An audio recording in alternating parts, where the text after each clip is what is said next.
If you've been looking for a new or used car recently, or if you've been paying attention to the news at all, you're probably aware of a chip shortage. A car chip shortage, to be precise. Toyota, the world's largest automaker, is also facing the same problem. But how did it start, and how's it affecting the automotive industry, specifically Toyota? Stay tuned to Tech Addicts to find out the answers to these questions. Also, don't forget to subscribe to our channel, and let's get started. As the Japanese company struggles with rising material costs and a persistent semiconductor shortage, Toyota Motor Corporation on Tuesday reported a worse than expected 25% drop in quarterly profit and cut its annual output target.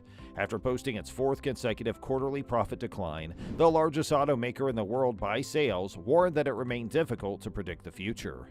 Toyota did better than most automakers in managing supply chains during the coronavirus pandemic, but it was unable to avoid the prolonged chip shortage this year and was forced to repeatedly reduce monthly production targets as a result. Before we discuss the car chip shortage further, we will first define the chips themselves so that you can better understand the shortage. So, car chips are also known as semiconductor chips or microchips. They are modern electronic brains, acting as a type of electrical circuit to control the flow of electrons. They're typically made of silicon and contain a slew of tiny transistors that aid in the control of the aforementioned electron flow. To give you an idea, chip transistors are approximately 10,000 times smaller than a human hair. The level of complexity of the chips varies greatly, which makes them exceptionally versatile. They are utilized in a wide variety of products, from electric toothbrushes to cutting-edge safety technology found in your brand new Toyota. Creating even one chip is a very complex process. A basic chip takes about 12 weeks to make, while a more advanced chip can take up to 20 weeks. Furthermore, there are only a few semiconductor chip manufacturing plants in the world. While you may believe that expanding chip plants is the simple solution, this is not the case. Opening a new plant takes years and billions of dollars. Unfortunately, the COVID-19 pandemic disrupted both chip production and global shipping, resulting in a car chip shortage. But why has the chip shortage had such an impact on the automotive industry in particular? There are two reasons for the car chip shortage. The first and foremost reason is today's automobiles feature significantly more cutting-edge technology than those of earlier decades. This indicates that you will need a substantial amount of computer chips in order to install all the performance, safety, and entertainment technology that you desire in your Toyota. The second reason is the COVID-19 pandemic utterly derailed the process of estimating future supplies of goods. The beginning of shutdowns and quarantines occurred in March 2020.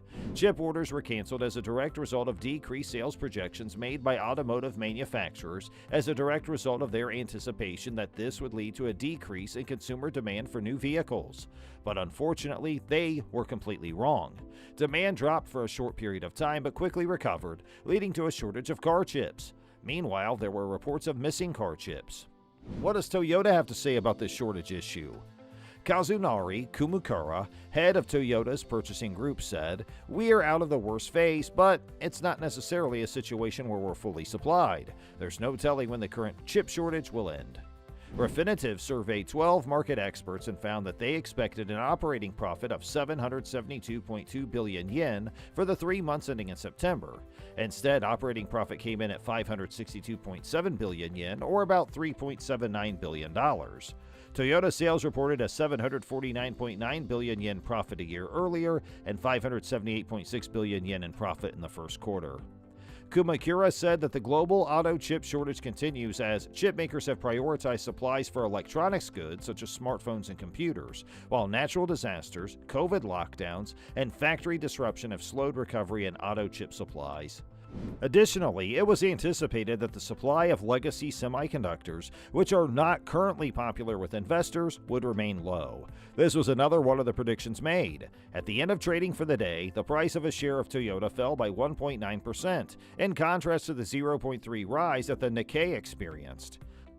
On the other hand, there were analysts who were underwhelmed by the results and who believed that the performance ought to have been boosted by factors other than the shortage of chips. According to SBI Securities analyst Koji Endo, the yen is weaker in the second quarter, the volume in the second quarter is much higher than in the first quarter, and the COVID lockdown in China does not affect the volume in the second quarter.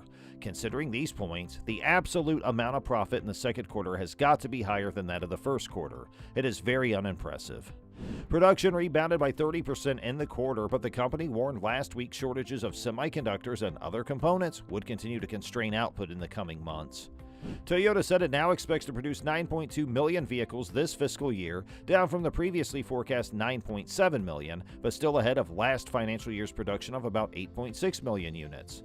Last month, Reuters reported that Toyota had informed several vendors that it had increased its global target for the current fiscal year to 9.5 million vehicles, although it had hinted that this estimate might be revised downward if sufficient quantities of electromagnetic steel sheets were not made available. The yen has plunged around 30% this year against the US dollar, but the benefit of the cheap yen, making sales overseas worth more, has been offset by soaring input costs. Toyota reported a 565 billion yen increase in profit for the first half of the fiscal year due to the weak yen, but this was more than offset by a 765 billion yen increase in material costs, as the cheap local currency had an even greater impact on import prices. For the fiscal year ending March 31st, Toyota has maintained its conservative profit outlook with an operating forecast of 2.4 trillion yen. This is significantly lower than the average analyst forecast of 3.0 trillion yen.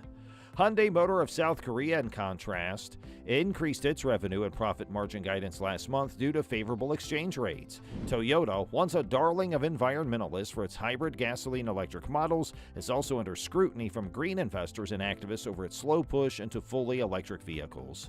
Toyota is reportedly considering a relaunch of its $38 billion electric vehicle plan just 1 year after launching it in order to better compete in a market that's growing faster than expected, according to a Reuters report. Toyota's reputation took a hit earlier this year when the automaker was forced to recall and halt production of its first mass-produced all-electric vehicle just 2 months after it hit the market. As of last month, the company once again accepted leasing orders for the domestic market. Toyota reiterated that battery-powered EVs are a powerful weapon for decarbonization, but that there are various other options to achieve the goal. When exactly will the problem with the lack of available car chips be fixed? Regrettably, we do not have any clear information on that. The shortage of car chips expected to be resolved in 2023 according to some analysts, while others believe that things will return to normal in the middle of 2022, but that didn't happen. Now let's keep our fingers crossed that this problem will be solved so that we can purchase more of Toyota's incredible new cars. What we do know is that each day sees the arrival of multiple trucks hauling brand new Toyotas.